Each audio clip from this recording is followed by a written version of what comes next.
It's 3:30 at the Edge of America, and the Icebox Radio Theater is on the air.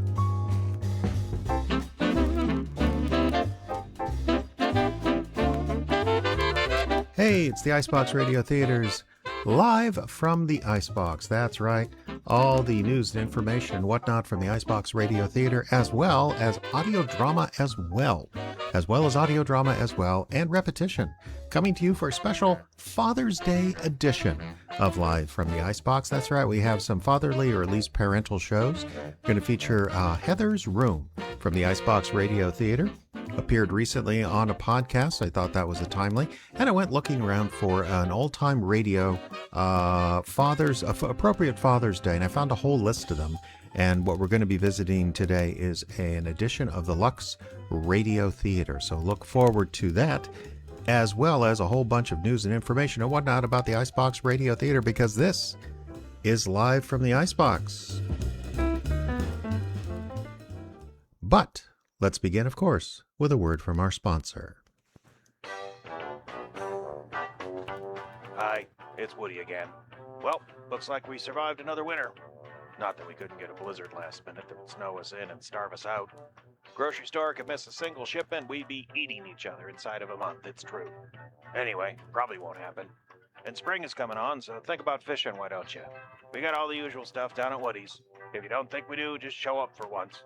I'll get you ready for open water, late ice fishing. Oh, it's not too early to think about hunting next fall, especially since having a new gun would be a good idea if anything happens down at the grocer's. Just something to think about. Woody's Bait Shop and Guide Service on Beach Avenue in Icebox. Open alternating Tuesdays 1 to 5. Plenty of ammo, too. Might want to stock up, you never know. Woody's! Oh my goodness, I did enjoy doing those Woody commercials for Radio Icebox Season 2. But right now, of course, let's jump right into the IBRT news for this week. This being the show for June the 21st, 2026. That's Father's Day to you and me. Let's just take a look at the metrics to begin with. Twitter followers this week, 669, which is down one.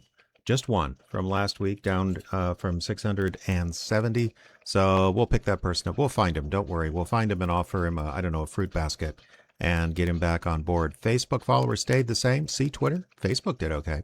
Is it because I'm calling you Twitter and not your new edgy name? Fine. X followers, 600.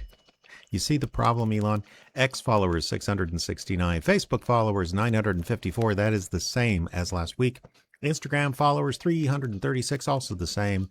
And we still have 76 wonderful patrons, 47 fantastic members.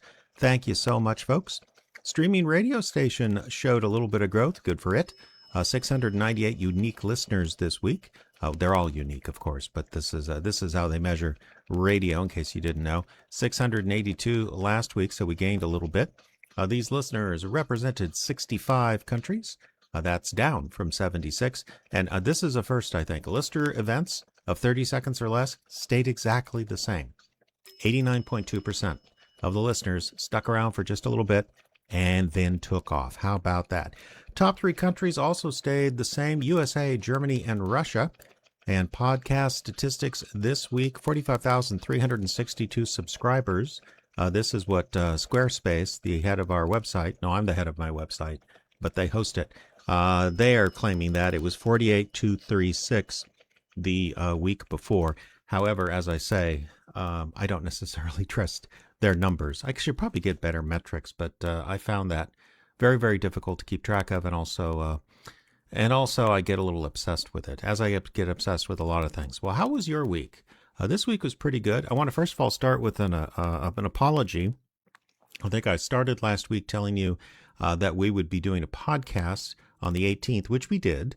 We put up the Coffee Landing Radio Hour, or a recent Coffee Landing Radio Hour.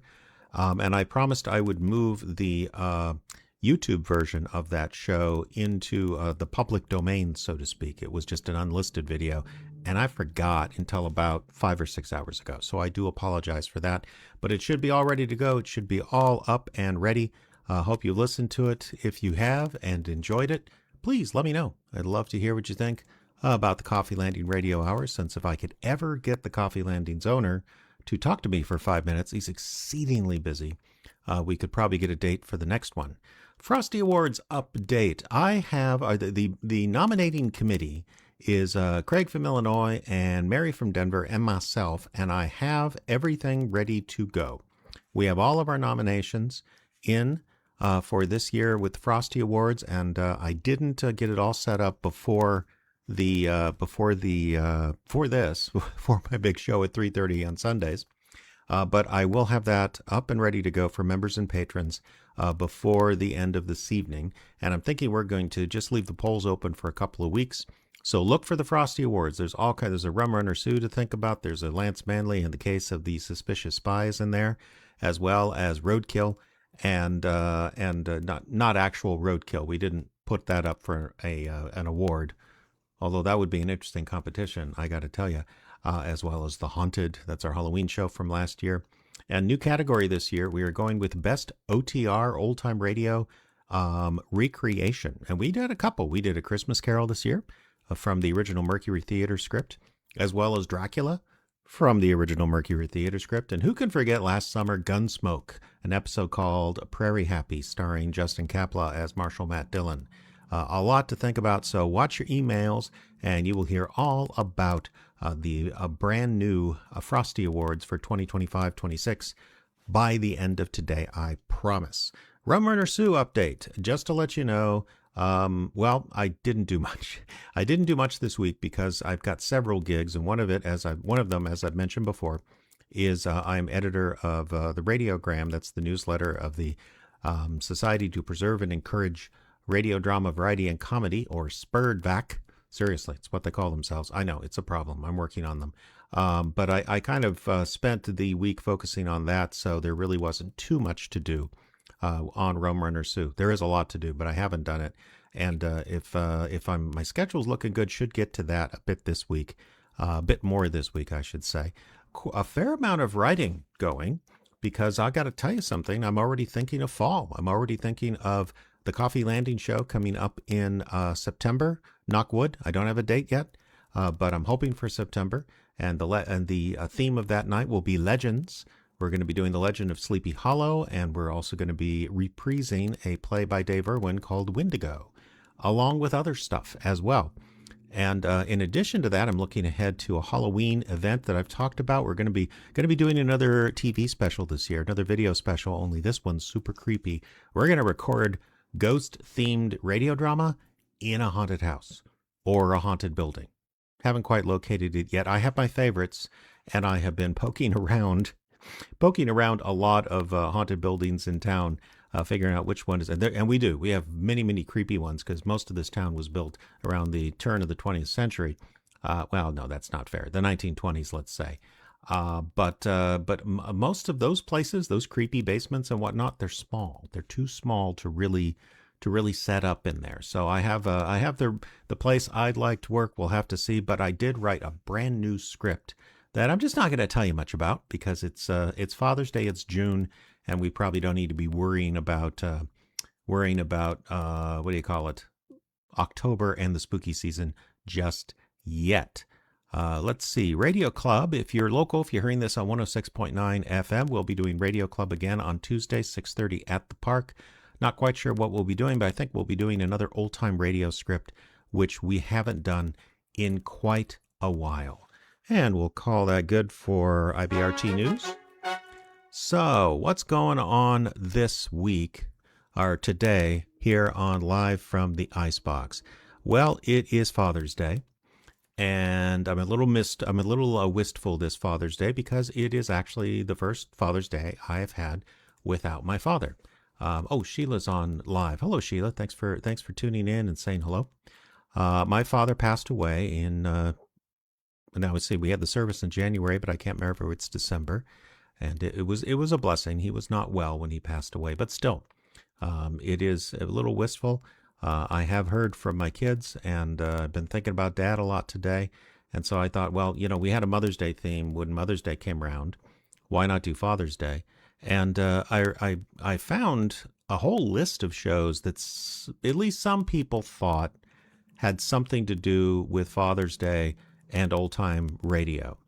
But to me, there really wasn't that many options for a IBRT Father's Day theme show. We don't have something that's actually themed to Father's Day, the holiday. However, we do have something that's very parental in nature, and it's a very recent play. It is Heather's Room, which we just produced recently at a Coffee Landing Radio Hour. It came out very, very well, I thought. And I'll tell you right now, it was somewhat autobiographical because when one of my kids went away to school, I won't tell you which one. When one of my kids went away to school, it was a pretty intense time because she was the youngest. Okay, we were officially empty nesters. Plus, she was heading off into work to go to film school, which is something that I would have loved to have done at her age.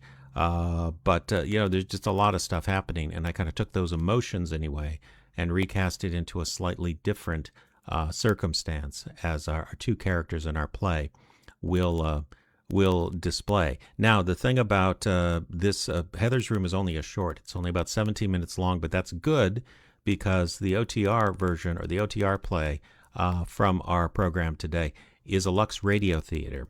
And Lux Radio Theater was an hour-long broadcast. And I even cut out the Lux Flakes commercials. So if you were looking forward to those, I do apologize. But go buy Lux Flakes. I think Lux is still a brand. It's probably been sold 14 times, but you know what I mean.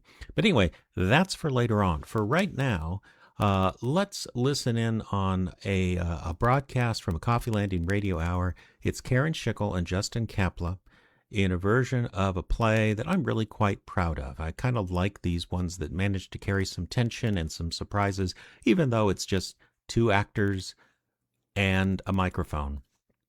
It is Heather's Room from the Icebox Radio Theater. And by the way, to all the dads out there, happy Father's Day.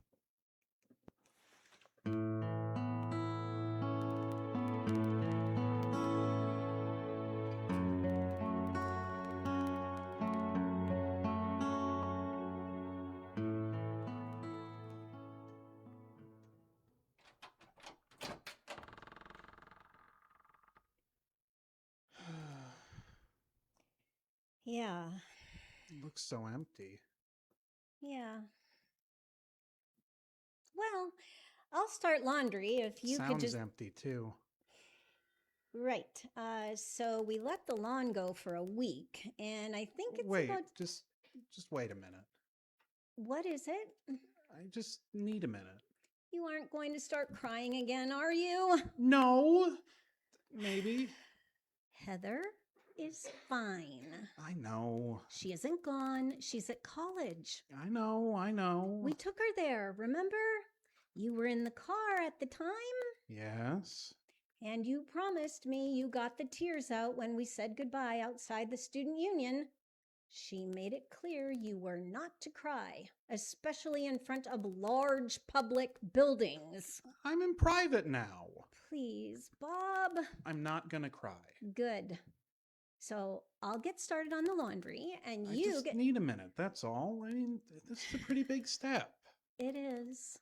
Only child, off to college. Empty nest. Right.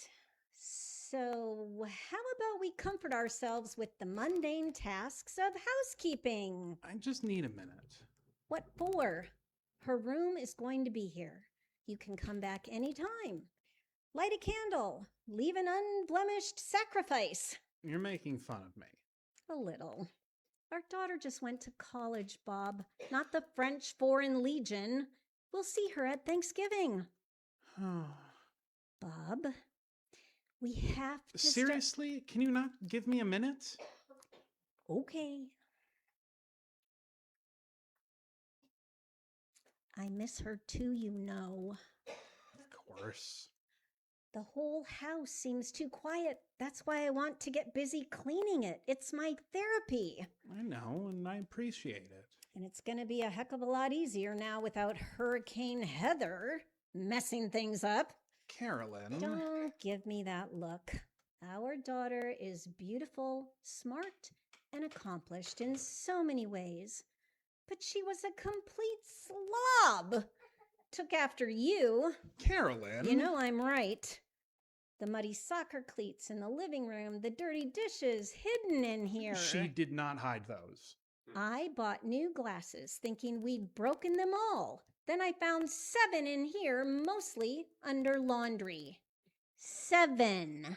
Like I said, she didn't hide them. They just ended up under some clothes she tossed around. Right. Laundry, which she did not take care of, so when she was out of things to wear, she... What? She what? Oh, never mind. Oh, I know what you were going to say. You were going to say she raided your closet. So, it's true. I think it's a compliment. I know you do. Your teenage daughter liked your clothes. That sounds like a compliment. I think she mostly wore them ironically. Like the day she took your favorite shirt for Spirit Week. I took that as a compliment. It was for Nerd Day. She wore your shirt along with a pair of dollar store glasses with tape on the bridge. Of course you took that as a compliment. Well, now what's that supposed to mean? Oh, you know. No, I don't. Come on, Bob. What are you talking about? I'm talking about why you're so upset Heather has gone off to college. Oh, all right, Doctor. Why am I so upset? Because you've lost your number 1 cheerleader. What? You know what I mean. I really don't. Come on, Bob. I accepted the fact that she was closer to you than me a long time ago. I figured it was a good thing. They say a girl's relationship with her father is very important. She always came to you for advice, always came to you first when she got some ribbon or award. She wanted to please you. The male ego loves that kind of thing, especially when it's coming from a teenage girl. What? You know it's true. The male ego? You know what I mean. She doted on you. You enjoyed it. Oh, and that's due to the male ego, huh? Boy, that subscription to Cosmo.com is just paying off, isn't it? It's true. Well, maybe it is, but while we're on the subject, let's talk about your female ego and your difficulty dealing with Heather after she started to grow up. What? Started when she was, what, about 17? Her skin had cleared up, she was more comfortable with herself. And suddenly you had another female in your territory. Ugh, that's ridiculous. Another younger female. Ugh, you're being gross. No more gross than you were. No more gross than you were when you grounded her for that party dress or the screaming matches over her grades. She had a C in English. She had a B- because she had been sick. She was going to make it up. She did make it up. We were just going through a rough patch. Right. A rough patch from 7th grade until 24 hours ago. The question was, why were you going through that rough patch? And why did that rough patch just happen to coincide with puberty and adolescence? Now I know you're being gross, and it's giving me a headache. Ugh, What are you doing? what does it look like? I had a Tylenol in here somewhere. Got two?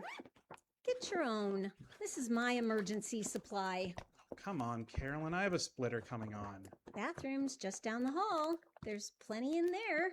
Fine. Do you want one? I know I have one in here somewhere. Just get one from the bathroom. Relax. Do not tell me to relax.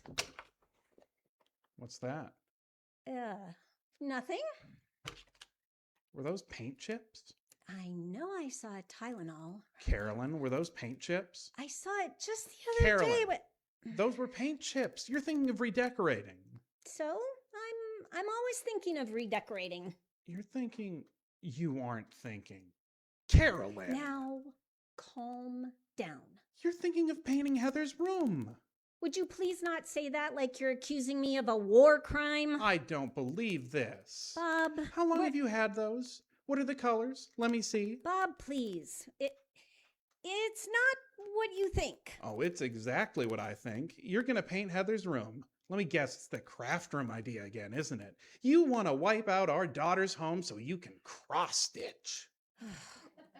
Calm down, please. I won't. I can't believe this. You said yourself she's going to be home for Thanksgiving. Where's she going to sleep now? She'll sleep in her room, of course. Oh, right. On a blow-up bed, crammed in the corner between your cutting table and your new loom. You just couldn't wait to get rid of her, could you? I am not trying to get rid of our daughter. Okay. I'm calming down. Thank you. And since I'm calming down, I would like to ask you a question. Calmly. Fine. Go ahead. Carolyn, do you have those paint swatches because you're thinking of repainting this room? Just answer the question, please. I asked it calmly. Okay. Yes. I see. Were there other changes you were planning to make, or was this going to go on being Heather's room, only a different color? And once again, I am being calm. Well, nothing is set in stone, of course. Sure. Still at the planning stages. Of course. Just answer the question. Was this going to go on being Heather's room? Well, it will always be Heather's room in a sense. Oh, Bob, come on. I don't believe you. Just stop. What did you want? A shrine? I guess. For a little while, yeah. I mean, she just left. Leaving her room the same initially would make her feel closer. We have to move on. What? Our daughter has left home. There are things we need to do now. Things we need to get ready for. Oh, like your dream craft room? I never said anything about a craft room. You keep bringing that up. I don't believe it. Well, at least I now know I wasn't imagining things. What do you mean? When I said just a minute ago, you felt threatened by Heather and you wanted her gone. I did not. Then explain why you're trying to eradicate all signs of her existence. She's only been out of the house 3 days. We need this space. Take the living room. Take the old back porch. What? It's freezing back there. Ah, so it is about a craft room. Quit talking about a craft room. This isn't about that. It isn't even really about my relationship with Heather. So before you go accusing me of anything, how about you look in the mirror, Buster? What are you talking about? Just what I said a minute ago. You've lost your biggest cheerleader and it's making you feel old. What? No. It is. Children grow up, Bob. She's not your little girl anymore. I know that. You're only saying that because you know you're supposed to. You've always seen Heather as a little girl, frozen in time at age 10. You probably think she's still a virgin. What? Uh-huh. I thought so. What are you... You can't be... Who? She had a boyfriend for 6 months. She did? Yes. The kid with the black fingernails and the vampire clothes. The goth kid? I thought he was gay. Of course you thought that. That's the only way you could handle the situation. Carolyn, he wore a shirt with ruffles down the front. Well, okay, you got me there. But he wasn't her boyfriend, was he? All they did was go to dances and movies. And out to eat and to hang out with friends, and they did it all together. Boyfriend. Oh, I don't believe it. What the hell was his name again? Trevor? I believe he preferred Nightshade. Oh, he's going to prefer my fist upside his head when I get a hold of him. Are you actually going to contact that boy now? This was over ages ago. Heather would have told me. No, she wouldn't. She knew you'd react just like this. Oh, and how exactly do you know that they got up to She came to me for help. help? What happened? What did he do to her? Nothing. Or at least nothing she didn't want him to. Oh my God, where is that Tylenol? She was a little late that month, and they weren't exactly careful the first time. The first time? So I took care of it. I made sure she knew we did not approve, but that she was old enough to make her own decisions, and as long as she was careful, we weren't going to tell her how to live her life. And careful meant total abstinence, right? No, it meant a trip to the drugstore and a little refresher on the talk. I should have given her the talk. Your version of the talk would have involved firearms and jujitsu. Well, still, you should have told me. You would have overreacted. How do you know? Because you're overreacting now. She's grown up, Bob. She can legally vote and will probably illegally drink, given she's at college now.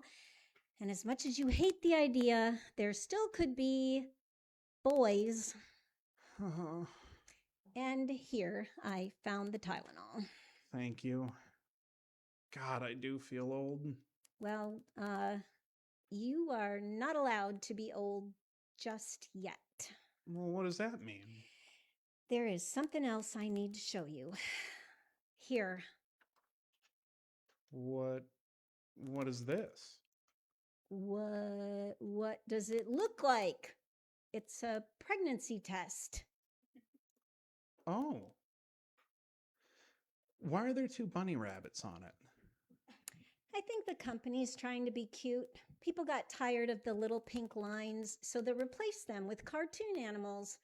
2 bunnies means pregnant, a bunny and a squirrel means maybe, a bear means nope. That's good branding. I know, right? So, what's the story? How'd this happen? The story? Well, once upon a time, there was a little boy who was afraid of vasectomies, and a little girl who thought she was starting menopause, but she was really, really wrong. So, Yes. We're going to... Uh-huh. But aren't you 38? Thanks, Bob. But I've already been to the doctor, and he says everything looks fine. Fine. So the paint swatches were for this room.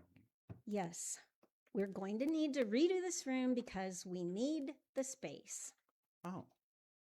Does Heather know? Yes, and she's thrilled for us. Told me to pack her stuff into boxes and paint away. She's a good kid. Yeah. So we're starting over. Yes. From scratch. From the very beginning. Yes, these things do have to go in a certain order. You're okay with this? The whole pregnancy, morning sickness, the bladder kicks in the middle of the night? Oh, and if you're, a few weeks along? Something like that. That means you'll be ready to burst during the hot months. You remember how miserable you were last time. Yeah, well, there are things I don't exactly look forward to, but overall I'm feeling resilient. Resilient? Yeah, resilient, full of resolve. I can do this. I mean, look how awesome a job we did last time. Yeah. And when she's home, free babysitting. Oh no, I am not letting Hurricane Heather anywhere near my child. Well, maybe she'll grow up a little at college. Let us hope so.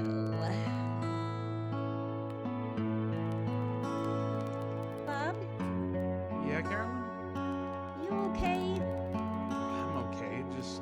Wow. Wow. What if it's a boy?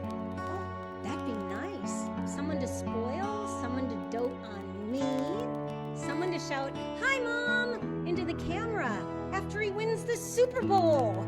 Well, I suppose I should limber up my arm so I can teach him to play football. Oh, don't worry about that. Don't worry about it? Yeah, he'll be 60 when he graduates from high school. And besides, Heather can teach him. Heather? She throws a beautiful spiral, remember? After all, she was practically raised by her daddy. Oh, yeah. Carolyn? Yeah? You sure? Yeah. Okay, then. One more time around. This has been Heather's Room, written by Jeffrey Adams. That's Justin Kaplan. Big hand for Justin.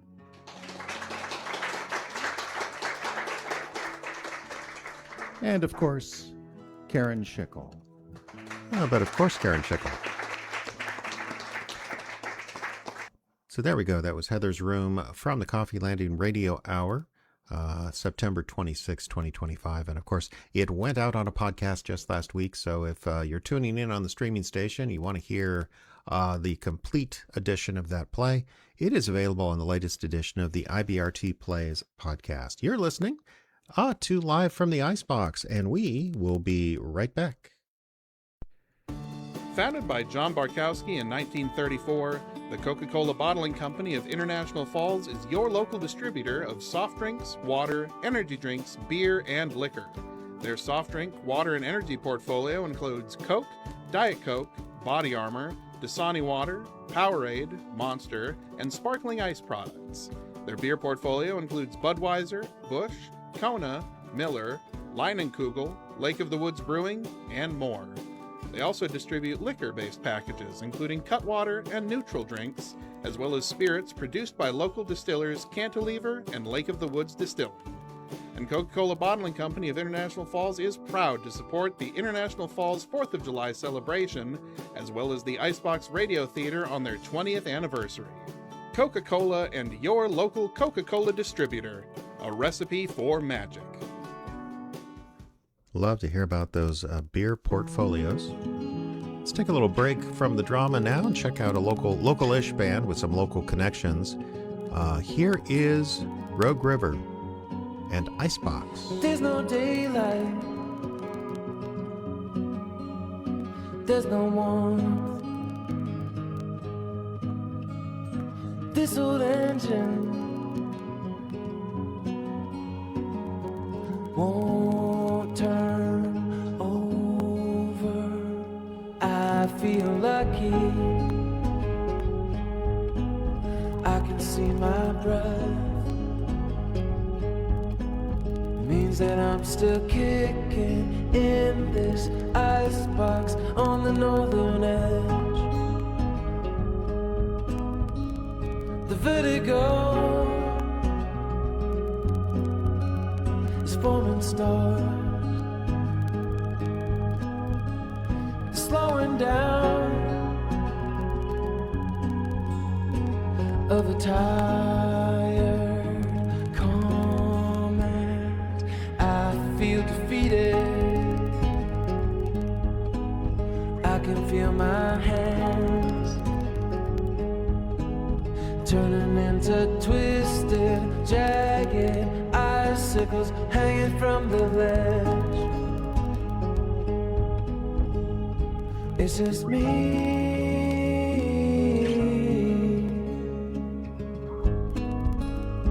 and some distant howl reaching for the big old moon.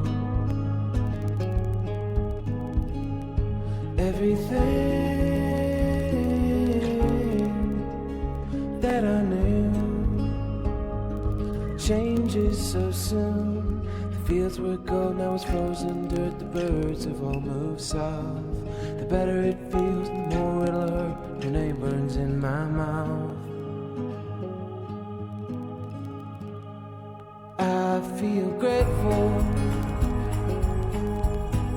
for something else besides Mother Nature strains you, plays you, she provides. There's no nighttime, but there's no sun. It's all one continuous motion.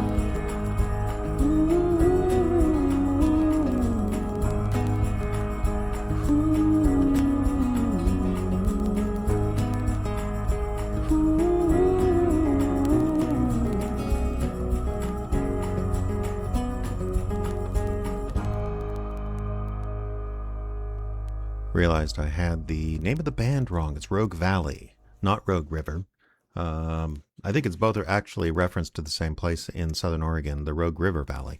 Whatever the case, we're moving on now to the OTR edition, or the OTR play offered up on this, the Father's Day edition of Live from the Icebox. Well, I went looking through various options for a Father's Day play and came upon this story called Sorrel and Son, which was from the Lux Radio Theater. Lux Radio Theater, of course, famous for, was on the air for many, many years, and was famous for adapting films down to 1 hour radio broadcasts. So we trimmed out the Lux Flakes commercials because I figured didn't necessarily need to hear that, but it is still 53 minutes. Kind of an interesting story behind the tale or the script for Sorrel and Son.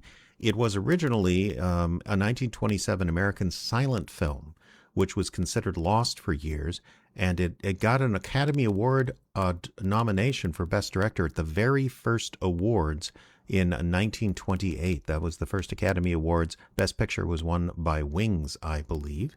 Let's see, there was a remake in 1934, Sorrel and Fun, with H.B. Warner repeating his role as Stephen Sorrel. And once also it was remade again as a British television series in 1984. That original silent movie was considered lost for many, many years. However, the Academy Film Archive restored both an almost complete copy of Sorrel and Son and a trailer for the film at that particular time. Now, the radio show was originally broadcast on New Year's Day, 1940, so it's not actually the Father's Day holiday, but once you listen to this story, you'll see it's really very appropriate for Father's Day. I do feel the need to at least add a bit of comment heading in. Now, this is the type of story that Lux Radio Theater was very, very good at, and it honestly, some people considered Lux a little bit on the sappy side. These were melodramas, melodramas that people really enjoyed. But to me, I love listening to Lux Radio Theater and to radio from this vintage because the writing and the acting was so good. It was frankly kind of incredible. And the neat part about Lux Radio, we have really good recordings of this entire series. So not a lot of hiss from a record that was stored under a peat bog for 16 years before someone brought it out and started playing it again. So here then is from January 1st, 1940, Sorrel and Son from Lux Radio Theater. Lux presents Hollywood.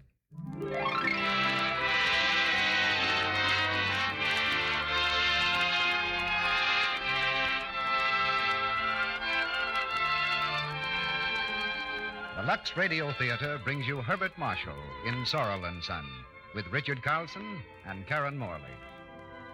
Ladies and gentlemen, your producer, Mr. Cecil B. DeMille.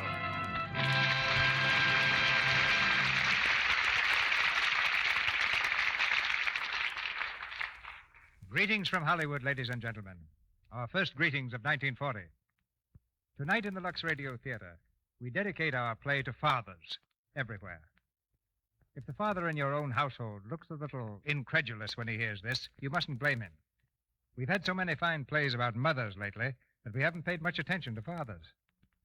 But tonight, in celebration of the new year, we turn over a new leaf and give you Sorrel and Son, the moving drama of a man and his boy, adapted from the novel by Warwick Deeping. Perhaps we've also slighted the gentlemen in our audience by addressing ourselves to the ladies when we talked about Lux Flakes. Of course, they're the ones who use it.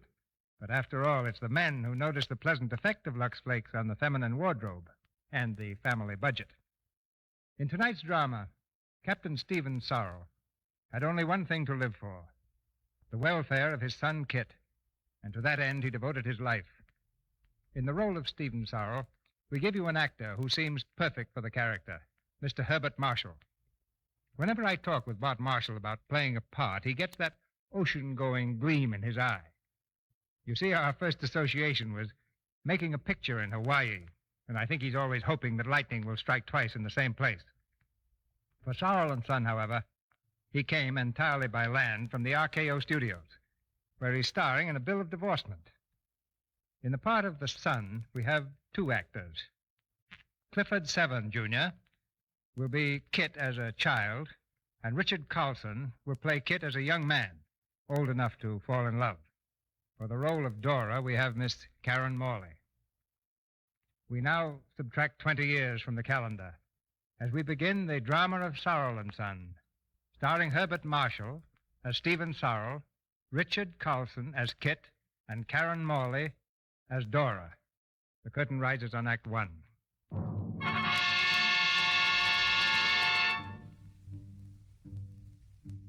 The guns of the World War were silent at last. 1 million British troops turned wearily from the blood-stained fields of France and looked hopefully toward England, eager to begin again their shattered lives. But a strange new order awaited them at home.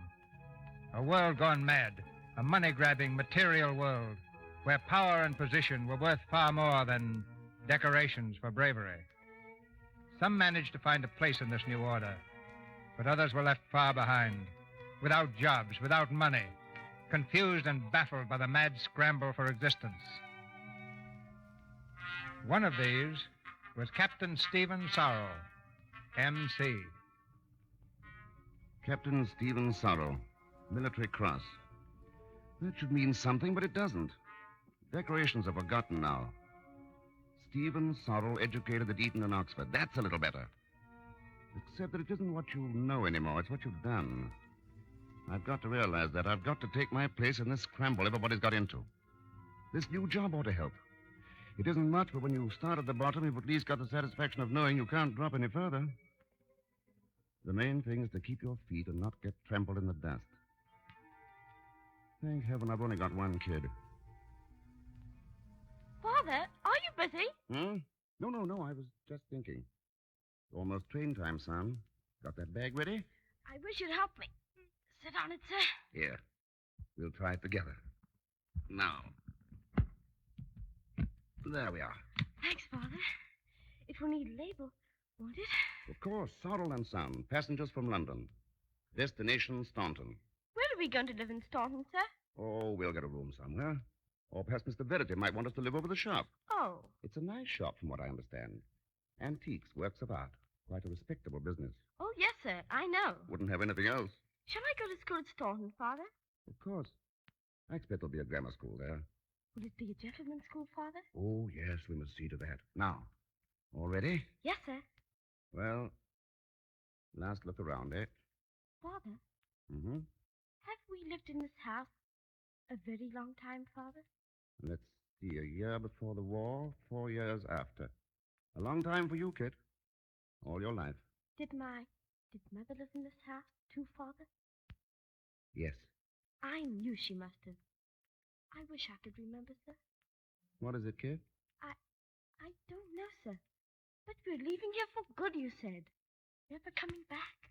And you feel you're leaving her behind. Is that it? Yes, sir. I know. Look, kid, just think of her, of your mother, as someone who once loved you very much. Someone you would have loved very much if she was still here. Will that help? I think so, sir. Good boy. Now then, off we go. I'll carry the small bag, Father. Not too much for you, is it? Oh, no, sir. See? Fine. On to Staunton.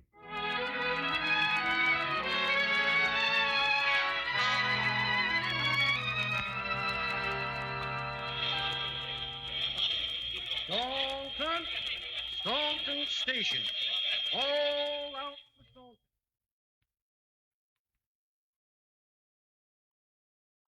Number 36, River Road. There it is, kid. See the sign? John Verity, Antiques.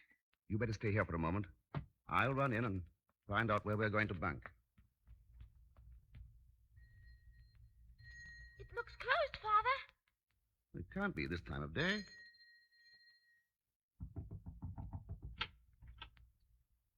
Yes. Mr. Verity in, please. Mr. Verity died this morning. He died? It was very sudden. His heart.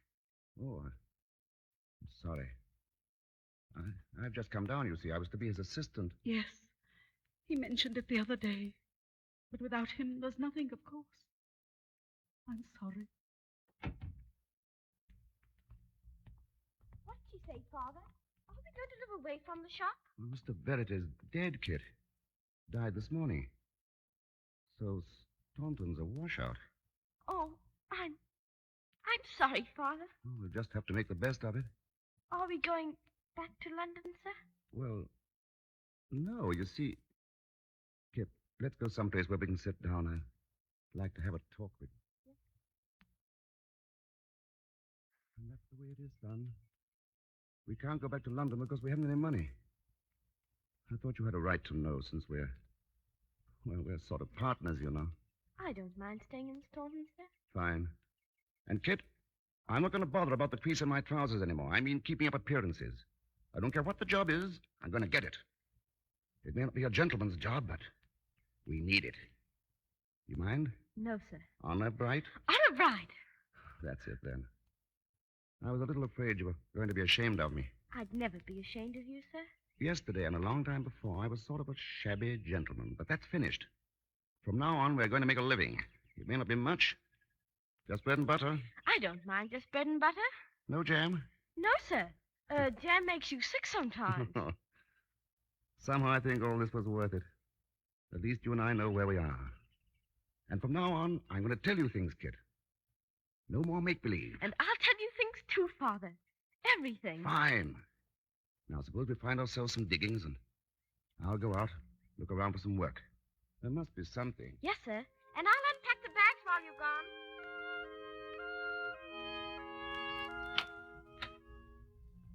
Kit, I'm back. Kit! Coming, sir. Well, Father, was there anything, sir? I have a job, Kit. Oh, I'm glad. What is it? I'm a porter at the Angel Hotel. Captain Stephen Sorrell, M.C. So, you're our new porter. That's right. Mr. Palfrey engaged me last night. Yes? Well, you might as well know first off that my husband doesn't engage anybody. I run this hotel. Oh, I understood it was definite. It's definite that we need a porter, but I'm not sure you're the type. I'd like the chance. What's your trouble been? Is that any business of yours? Perhaps not, but you say you'd like this job. Are you married? Not now. But I have a boy. This'll be rather a come-down for you, won't it? That's my affair. What is the job, please? Well, of course, you're pretty raw. The main thing is you won't be able to put on any airs. The man who cleans the boots in my hotel doesn't put on airs. Point number one, I clean the boots. Carry up the luggage. Yes? Keep an eye on the yard and the garage. Then there's the bar. You'll have to scrub that out every morning. I see. And lend a hand sometimes with the drinks. Right, anything else? Oh, any odd job I may want done. And you will call me Madam. Very well. Madam? You'll live in, of course. And what about my boy, please? Oh, I'm not engaging a boy. You can put him out to board somewhere, and he can go to school here in the town. But I'd planned on having him... It's up to you, Sorrel. I can fill this place 10 times over in half an hour. Well, will you take it or won't you? I'll take it. Sorrel, room number 7 wants cleaning. I was just finished number 6, madam. I was talking about 7. I'll do it right away. See that you do, and wipe off the mirror. There's lipstick on it. Sorrel, the missus says you're to carry up that trunk to number 4. Yes, as soon as I'm done here, I can't do everything at once. I know. She's a hard one to satisfy. I've been married to her for 10 years, and I know. Don't let her kill you, man. Sorrel, have you brought the greens in? In a minute, cook. I've got a trunk to carry up. Well, I can't start the supper till I get the greens. I know. The ashtrays are full again, Sorrel. Sorrel, have you got a minute to sweep the floor? I'll need some help with the glasses, Sorrel. Ashtrays, Sorrel. Floor, Sorrel. Glasses, Sorrel. Hurry, please. Don't let her kill you, man. Greens, please, and hurry. Better up please. to it, Sorrel. Hop to it, hop to it. I say, Sorrel, the maid says that the window is... Sorry, Mr. Palfrey. I'm just on my way out. Got an hour off this afternoon. Oh. Well, you deserve it, Stephen. You deserve it. Thanks. Father, here I am. Hello, son. Let's see you. Well, looks as if Mrs. Barter's feeding you pretty well. Oh, yes, sir. Have you much time off? A whole hour. What about a walk? We could go down to the river, sir. The river it is. Come on. Father, is the work, is it hard up at the hotel? Oh, I'm getting used to it. That is hard, isn't it? It is a bit. Why? Oh, nothing. Well, shall we sit down, sir? I think I'm getting tired. Oh, you mean you think I'm tired, don't you? All right. Father, Mm-hmm. you know it may not be so very long. What? I've been thinking about it. Night, you know, after school. Thinking about what? Well, I can start work at 15. I hope not, son. Why, Father? I'm going fast. Kit, most people grow fast, too fast. Like cabbages. See that tree over there? It's beautiful, isn't it? Well, that tree wasn't in a hurry. And we're not going to be in a hurry. But with you working so hard and doing everything, I'd like to help too. But you do. You see, your job is to go to school and learn things. Your job is to grow up strong and decent. So I'll never have to worry about you. My job? Well, my job is to see that you do your job. Is that too mixed up? No, sir. Only... Let's put it this way. I want you to have a chance. A good chance to do worthwhile things. If you get that chance, and if I can help make it for you, I'll be very happy. Oh, you'll hear a lot of talk about the school of hard knocks. I believe in it too, son, but don't ever get the idea that it's the only way to learn. You don't have to cut your hand to find out it'll bleed. And if you can learn through someone else, why, you're just so much ahead of the game. But I'll be learning through you. You'll be taking all the knocks for me. Well, Kit, I haven't been a father so very long, and I can't be sure, but I have an idea that that's the way it should be.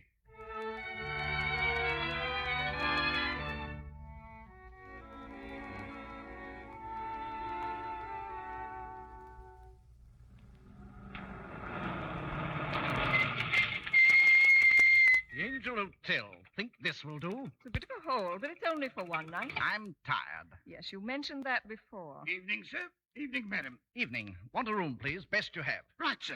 Sorrel, luggage. Come in. Where's the bar, please? Right inside, sir. For heaven's sake, Harry, do you have to start in right away? You started again, too. Let me alone. What room, Mr. Palfrey? Number 3. Will you want all the bags, madam, or just... Well, no, just the 2 small ones. Very good, madam. Bring them right away, please. Yes.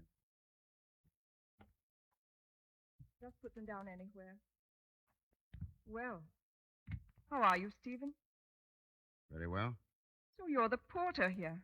Yes? Well, forgive me for being surprised. It was something of a shock. My being a porter? Well, seeing you again. I was just a little glad that Harry had gone inside. By the way, would you like to be introduced to my second? How long are you staying here? Oh, just the night. Don't get windy, Stephen. Harry doesn't know you from Adam. We'll leave it at that. You've done quite well for yourself, I see. Yes, Harry's very generous. How's Kit? Didn't you hear me, Stephen? I said, how's Kit? Kit's very well, thank you. Is he here? No. At school? You see, it's no use asking you. None at all. But I am his mother, you know. Isn't it always considered a mother's right to see her child? He must ask about me at times. He thinks you're dead. He thinks... That was hardly fair of you, Stephen. What would you have liked me to tell him? That his mother left me because she thought I was a weakling? Because I couldn't give her the nice, easy things she wanted? That she divorced me because another man was better fitted to care for her than I was? When you left Kit and me, it was my job to bring him up. To do that, I needed his respect. I think I have it. Until he finds out that you lied to him. He will find out someday, you know. I hope he'll be old enough then to understand. Until that time, he won't need a mother. He'll have an ideal. Which I could hardly fulfill, I suppose. Well, you've settled it, I see. Temporarily, anyhow. You're not going to pretend that you miss him. I'll be honest. No, I haven't had time. You never had time, did you, Dora? I'll have to go. Goodbye. Wait, Stephen. Yes? Here, take this. It's for Kit. Buy him something nice. You won't have to mention me. Goodbye, Stephen. All set, Sorrel, my lad? Sorrel. Oh, yes, I'm all set. Here. The lady gave me this. Lady? Why, I say, £2. We'll split it, mate, eh? Half and half, eh, mate, eh? No, you can keep the lot. I don't need it.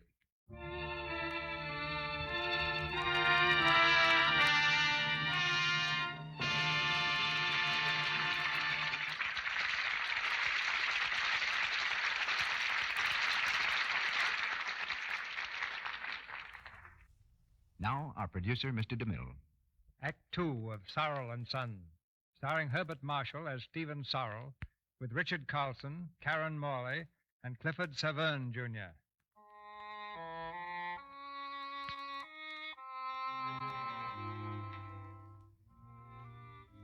The months go by, and Sorrel, under the unaccustomed strain of physical work, grows thin and haggard. But his plans for Kit keep him doggedly at the job, never faltering, never complaining. And now a bright spot appears on the dull horizon. A rather mysterious stranger at the inn, Thomas Rowland from London. Between Sorrel and the soft-spoken guest has grown a quiet bond of sympathy and understanding. Hello. Oh, morning, sir. What are you doing here, Sorrel?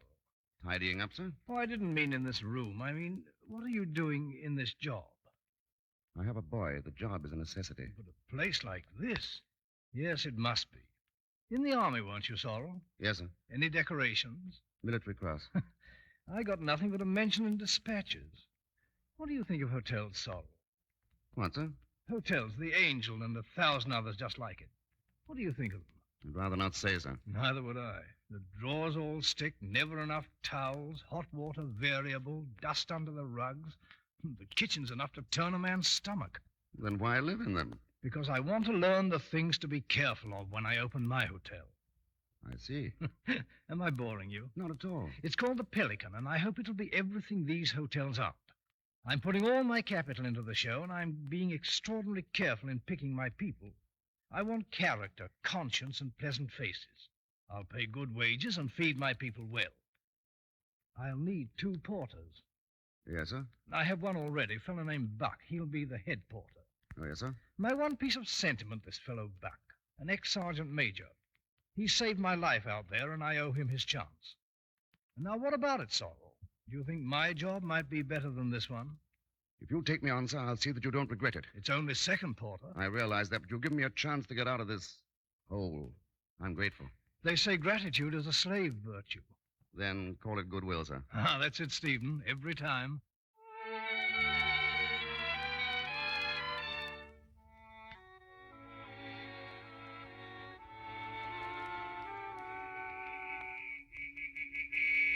Coming, sir, coming. Welcome to the Pelican, sir. There's a bag in the back, and I'll want the trunk off the carrier. Right you are, sir. Buck's my name, sir. Ed Porter. Anything you want, just let me know, sir. I'll need that trunk right away. Right you are, sir. Harrow! Yes? Oh, here you are. Take the gentleman's trunk and step lively, Sorrel. He wants it right away. Step this way, sir. I got...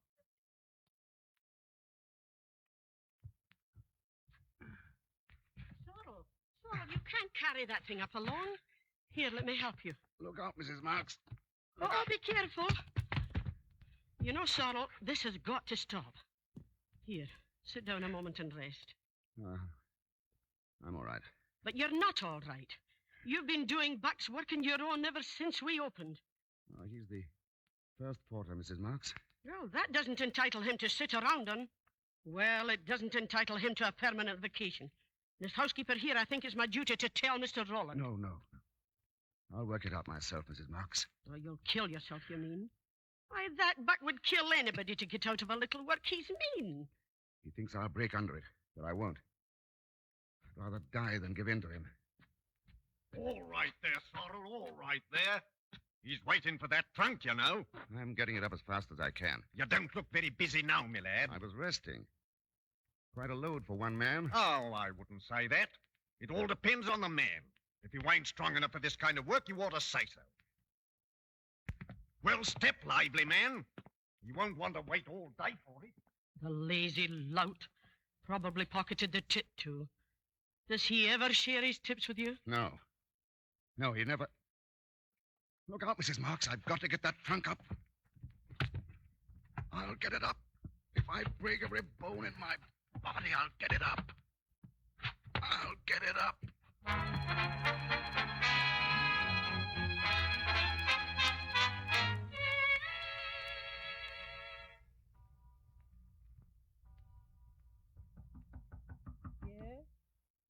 It's Stephen, Mrs. Marks.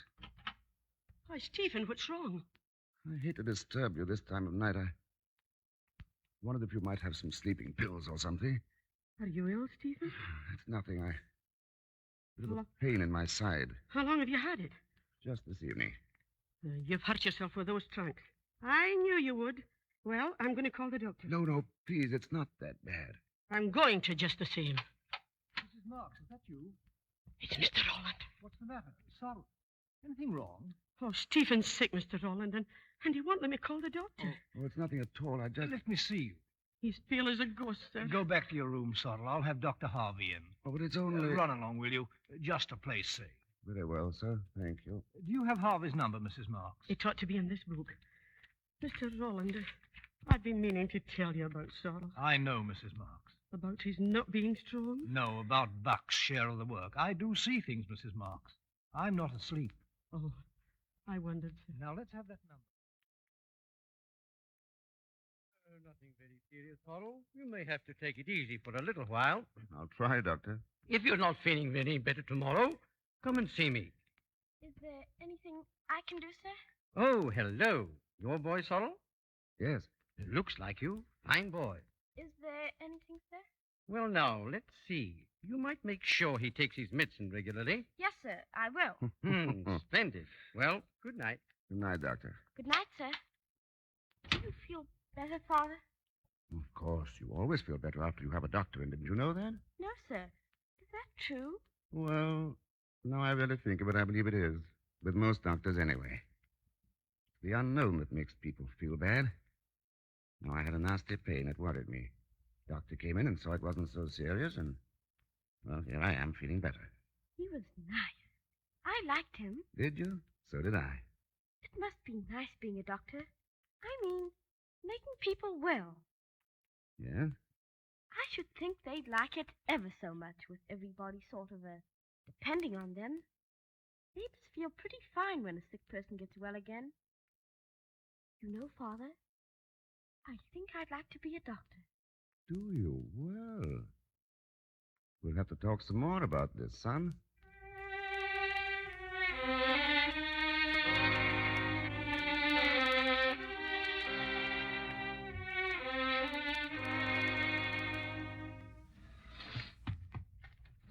All right, Sorrel, all right. What about them barrels now?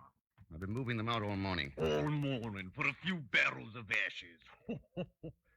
It's a posh job you've got here, my lad. There's places I've worked where the second porter had moved them barrels in 10 minutes or move out. Perhaps the second porter had help. What's that?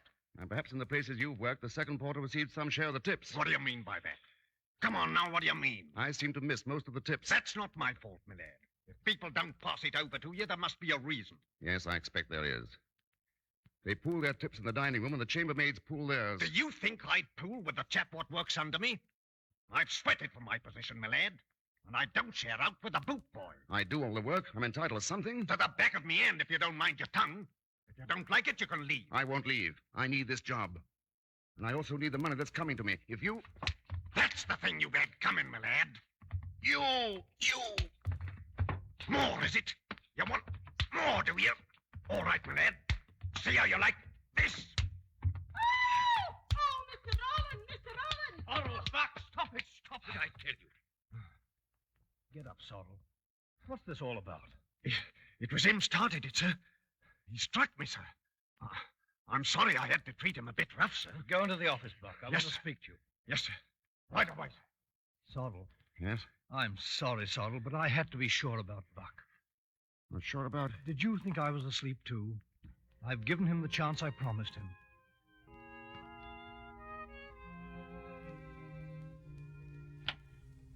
Evening, Father. Hello, kid. Evening, Father. Father, what's happened to your face? Oh, just a couple of scratches. I've news for you, son. Buck's gone. Really, sir? Oh, well, it's not that important. But it'll make a difference. I'll be able to give you something better than the town school now. Something that may be a better preparation for medicine, you know. I had an idea that St. Benedict's might be just the thing for you. You don't ever think of yourself, sir? Oh, I'm only a means to an end. I've got an object in life. I'm to be envied. I know how hard you work. I'll try not to waste your money, sir.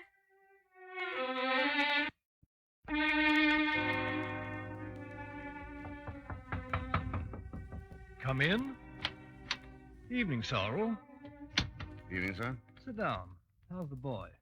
I had a letter from him yesterday. He's doing quite well at St. Benedict's. Take a few days off and run up and see him. Thank you. You'll need a bit of a vacation before you take over your new job. New job? I suppose you've saved a little money, Sorrel. Yes, I have a few £100. It's for Kit. Well, let's talk business. The Pelican has paid well. I'm going to open a second place and perhaps later a third. The obvious thing is to turn the whole show into a company with shares held by a few interested people. The Roland Hotels. How's that strike you?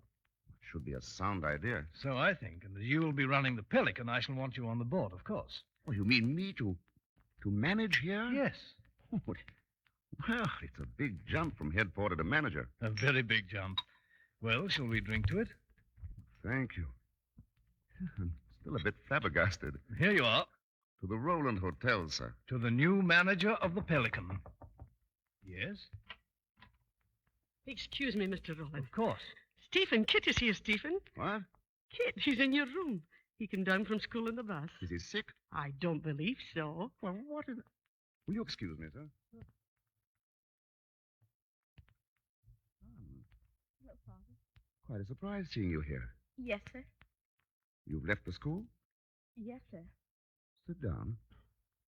I don't see your bags. I left them up there. But I'd rather not go back, sir.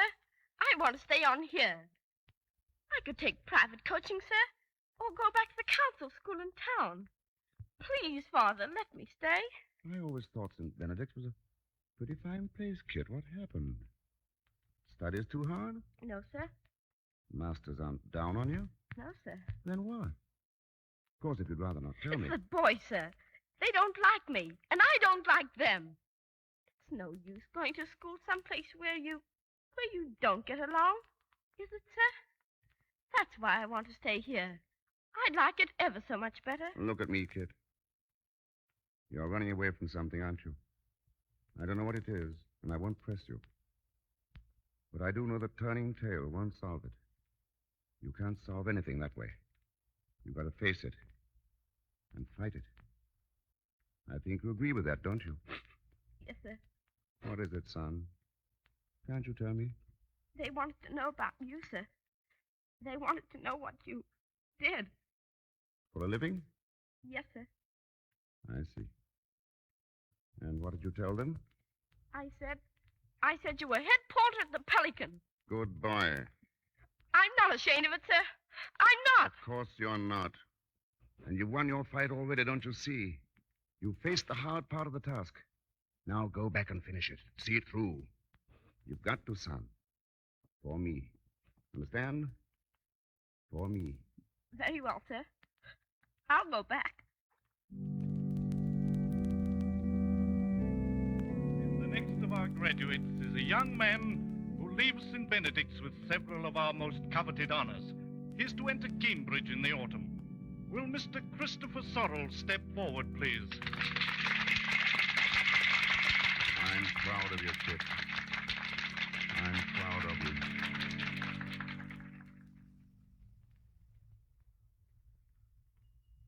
Luggage, please. Room 18. Will you be staying long, madam? I'm not sure. By the way, the manager here is a Mr. Sorrel, isn't he? Yes, madam. I wonder if you'd ask him to see me later in my room. Of course, madam. Thank you so much. Might as well sit down, Stephen. How long have you been manager here? About 4 years. You're not even surprised to see me. I was on the porch when you drove up. Oh, then you haven't read the register. Is there a surprise there? Oh? You're married again. Yes. I was Sampits. Now I'm Duggan. Mr. Duggan died last December. I suppose I shall remain Duggan. Is it necessary? Really, that's very gallant of you, Stephen. Not at all. I'm grayer than you are. You're older than I am. That's not quite so gallant. Well, we meet once more. But not by accident. This time. No. You're very clever, Stephen. I wanted to have a talk with you, so I looked you up. You don't mind, Stephen? Certainly not. Funny thing, life. Here we are like a couple of strangers. Do you remember those days at Shanklin? Our honeymoon? Nearly 20 years ago. And therefore dead. You've never forgiven me, have you? Poor Stephen. You married an explosive person. But when a woman comes to a certain stage, She begins to look back instead of forward. You think so? Of course, it depends, but a woman grows rather lonely. You're talking about Kit, aren't you? I'd like to know my son. I'd like him to know me. You think it's to his advantage? Oh, I do. I've got money. Everything I want. I can help him have whatever he may want. He's at Cambridge now. In a few years, he'll be a physician. The thing he wants to do more than anything else in the world. I can help him there, too. I have friends, Stephen, rich friends. They make good patients. Do you think you can buy your son back after all this time? There's little to be lost by trying. And then there's my side of the story, too, you know. He may be interested in that. He doesn't know mine yet. Then he still thinks... You must be quite mad, Stephen. He still doesn't know. No. Then I think it's time he did. Or are you afraid? No, daughter. I'm not afraid.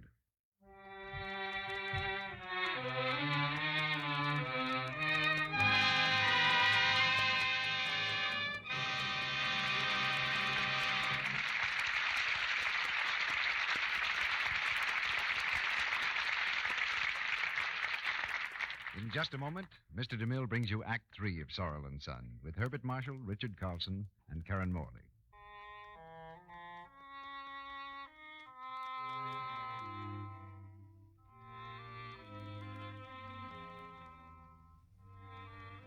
Two days have passed, and Sorrel has gone to Cambridge to see Kit. In the quiet dormitory room, the late afternoon sun streams through the open window, where Sorrel stands looking across the campus. He and Kit have been silent for some time, almost unwilling to break the hush of the waning day.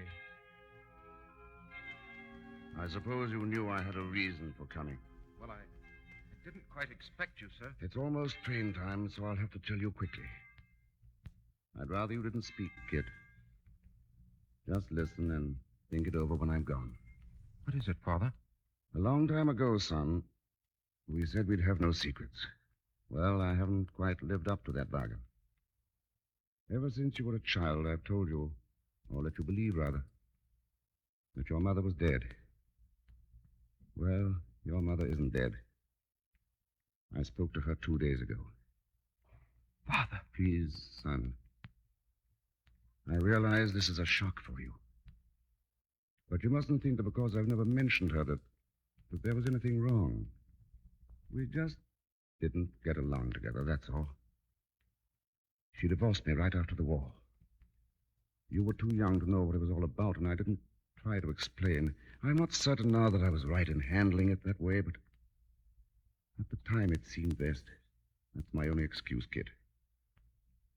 You can judge it for yourself after you've had time to think it over. Your mother wants to see you, kid. It's going to be hard on you. Just remember, this is just as hard for her. Right now, there's nothing more I can say or tell you. I know you'll be fair. Goodbye, son.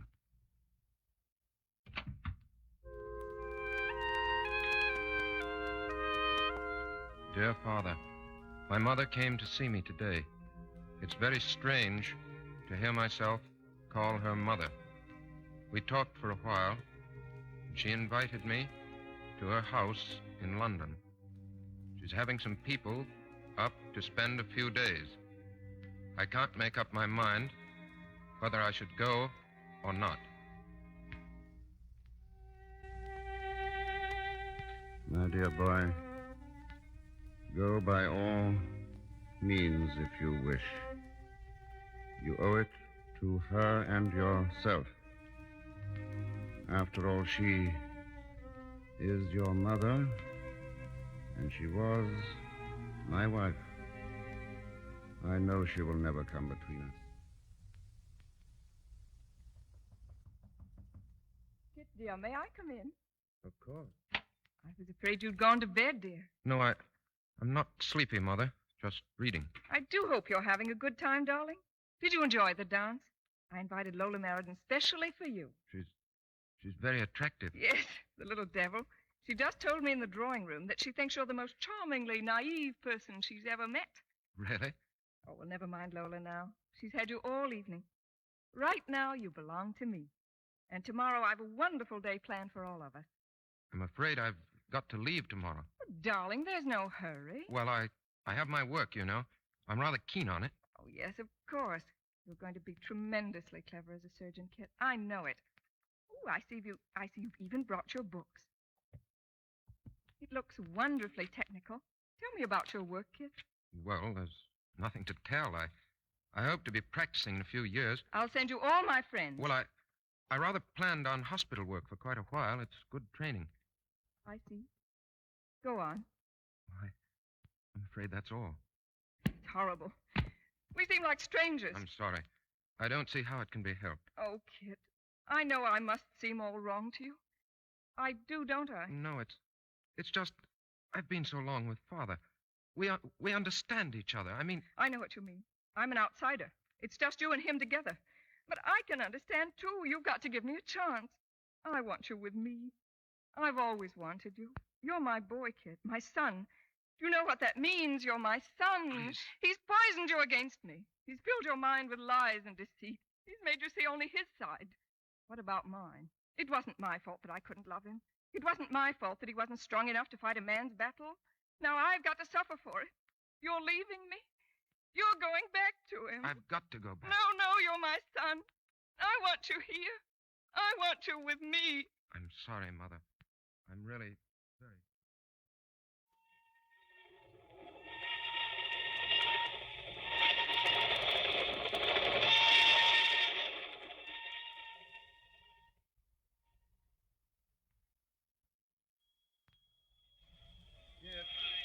Over here. Hello, Father. Let's have your bag, son. Thanks. Well, enjoy yourself? No, not very much. Oh, sorry. I don't think I'll go up there again, Father. Just as you like, son. And here is some great news, Father. When I'm graduated in June, I'll have a job already waiting for me. The St. Martha's Hospital in London. I'm to work under Sir Henry Orange, who, as you know, is quite famous in surgery. I think this calls for something of a celebration. Do you? To Christopher Sorrell, M.D. To Captain Stephen Sorrell, M.C., who made it all come true. How's the work? Marvelous. There's so much to be learned, it frightens me. But Sir Henry's encouraging. Not working too hard, are you? I don't think so. Why, sir? I thought you looked a little drawn. A surgeon has his problems, sir, especially a young one. I dare say. It's a comfort to know I can turn to someone for advice. Sir Henry. And you. Me? I imagine you're a little grown up for my advice now. You're on your own. Yes. That's what makes it so difficult. Oh, then there is something that... All right, son, I'll do my best. Is it a woman? I thought you'd know. She's a nurse at the hospital. It could very easily interfere with your job, couldn't it? I suppose so. Is that the most important thing? It all depends. Probably not. Look, Father, it's not just this girl. There's nothing serious yet. It's just, well, women in general. It didn't bother me so much up at Cambridge, but down here in London... Yes, I know. It's like going about hungry and seeing a basket of fruit at every corner. I suppose it's pretty low of me. I've been through it too, Kit. It isn't low. But it can be. Low and mean and cheap. But I see beauty in woman, Father. I know that can't be wrong. Look, son.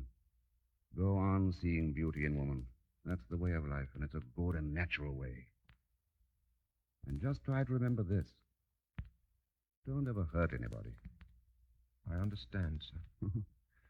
I can sit here and advise you over and over. Still, I went and married the wrong woman. And yet she gave me you. It's a hopeless muddle, isn't it? But if I had it all over again, I'd say to myself, don't hurry. It's the hurry that makes things go smash. Our own hungry haste. Besides, you know there must always be one right woman. I suppose so. And I have a sort of feeling that one owes something to her. Stick fast to that idea, son. It's a good one. Dear Father, you were right, as always.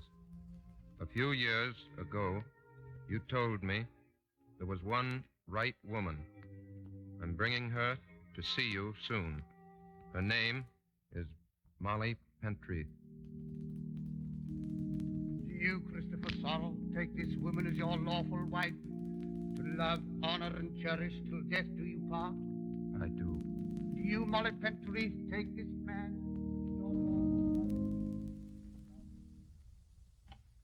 Mr. Sorrel, Come in, dear. we're almost ready to leave. I'll come down and see you off. You're going to make him very happy. You know that, don't you, Molly? I'm going to try. Oh, we've wonderful plans for the honeymoon. I don't think there's a place we're going to miss. Thanks so much for it. No, it's just a bribe. So you'll learn to like your father-in-law. I think I learned to like him a long time ago, when I learned to love Kit. You're very sweet, Molly. Father, are you coming down? Come along. You'll have to learn not to keep your husband waiting, young lady. Goodbye, Father. Thanks for everything. Goodbye, son. Have a good time. Goodbye, Molly. Goodbye. We'll write every day. I won't expect it.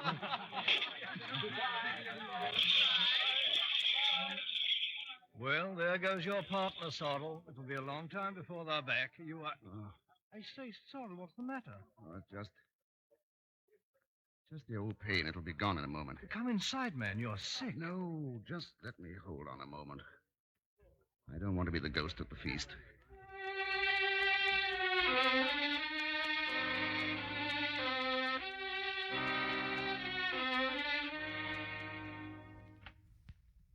Hello? You see the doctor? Yes, I just spoke to him. Now, don't try to get up. Why didn't you tell us, Sorrel? How long have you been sick? I saw old Harvey about a year ago. He was very kind to me. He didn't tell me the truth. But I think I knew.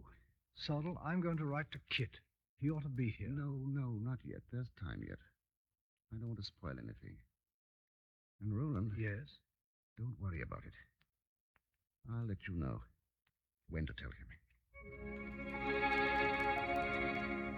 Cable to Mr. Christopher Sorrel, Hotel Dupré, Le Havre, France. Your father ill. Advise you return at once. Signed, Roland. How is he? He's very sick, Molly. Will he... He's going to live, We'll have to operate. After that, there's no telling. but he'll never be well again. Not really well. No. Oh, Kit. A man has to live. That's medicine. That's a doctor's job, to keep the body alive at any price. Keep it moving, keep it breathing. Kit. It's all right. I'm not losing my grip. I mustn't now. Kit, Yes? he wants to see you alone. Very well.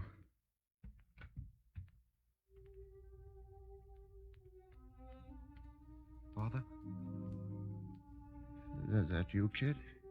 Yes. Anything I can do? I don't think so. Father, why didn't you tell me? I should have known the day of the wedding, but when I asked you, you said... I lied to you. I broke the bargain again, son. And you let me go off like a blind fool. It was my pleasure. Don't spoil it for me. Kid. Yes? I'm asking you to keep the bargain. How long would you say I had? Father, please. Come, son, we've faced everything together. I'm not afraid of this. How long? We're going to operate tonight. Sir Henry should be here any minute. He's been very successful with this sort of thing. How long, kid? A month? 3 months? A year at the most, eh? I don't know, sir. I'll be an invalid, won't I? Yes. Don't look so miserable, kid. I expected it. But now, I want to ask a favor. It's a great favor, kid. One that will take all your courage. Yes? Kid, nature has a way of dealing with the old and the sick and with people in pain. It's a kind way sometimes. She lets them die. Father. Don't operate, kid. But... Don't keep me alive in pain and suffering. Father, you don't know what you're saying. But I do, son. I told you it would take all your courage.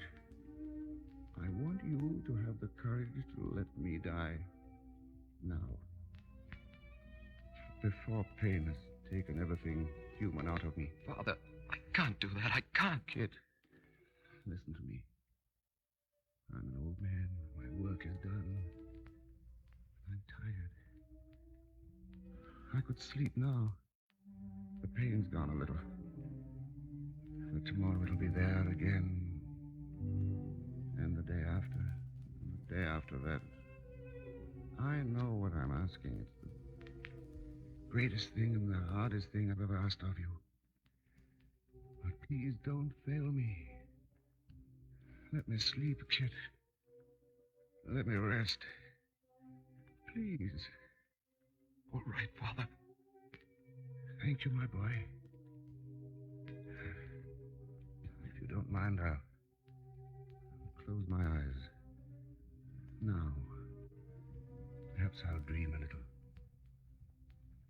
It'll be a good dream. Peaceful. Shall I turn out the light, sir? Yes. Thank you. Good night, Father. Good night, son.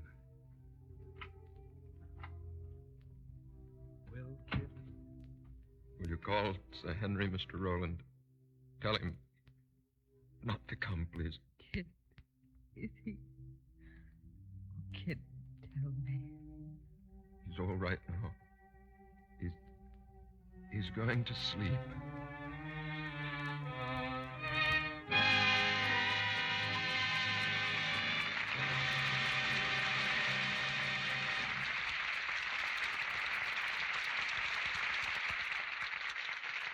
The curtain falls on the last act of Sorrel and Son. In a moment, our stars return for a curtain call. A new year starts today, and we hope that it brings peace and prosperity and all manner of good things to you and your family. It seems especially fitting on the first day of the year to bring you the news of new Quick Lux Flakes, because this new improved product will make your tasks easier in 1940. We want you to try new Quick Lux tomorrow and see for yourself how really wonderful it is. New Quick Lux is faster.